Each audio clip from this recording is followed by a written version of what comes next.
குடும்பம் இது வெறும் சொல் மட்டுமல்ல, உணர்ச்சிகளின் மூலாதாரம். தோல்விகளுக்கு துணையாக, வெற்றிகளுக்கு மகிழ்ச்சியாக, தோன்றாத போது தந்தையாகவும், துயர் பகிரும் போது தாயாகவும் இருக்கும் இதுதான் குடும்பம். அவசர உலகில் நாம் எப்போது குடும்பத்தை மறந்து விடுகிறோமோ அப்போதே வாழ்க்கையின் பொருள் மங்கிவிடுகிறது. பணம் சம்பாதிக்கலாம், புகழை பெறலாம், ஆனால் குடும்பத்தின் ஆழம், அதன் பாசத்தின் வெப்பம் எதுவும் மாற்ற முடியாது. ஒரு சிறு உதாரணம்.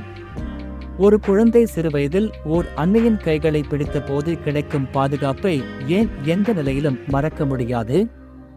அந்த பாதுகாப்பும் பாசமும் இல்லை என்றால் இன்றைய வெற்றியாளர்கள் என்னும் வெற்றியை அடைய முடியாது. உங்களுக்கு குடும்பம் உண்டு என்றால் அதனை நேசிக்கவும் காத்துக்கொள்ளவும். அவர்கள் இல்லாத வாழ்க்கை வெறும் வெறுமையாக இருக்கும். குடும்பம் என்பது மறக்க முடியாத நினைவுகள், மறந்தாலும் மனதில் ஆழமாக பதிந்த முகங்கள், நம் வாழ்க்கையின் அர்த்தம், நோக்கம் அனைத்தும் கோர்க்கும் சங்கிலி. அன்பின் இரகசியம் உங்கள் வீட்டிலேயே தொடங்குகிறது.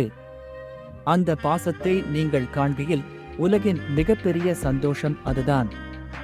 இந்த வாழ்க்கை எளிதாகவும் அழகாகவும் இருக்கும் எப்போதும் உங்கள் குடும்பத்தினருடன் உங்கள் இதயத்தை பகிர்ந்தால். உங்கள் குடும்பம் உங்கள் உயிர், அதை எப்போதும் மதிக்கவும்.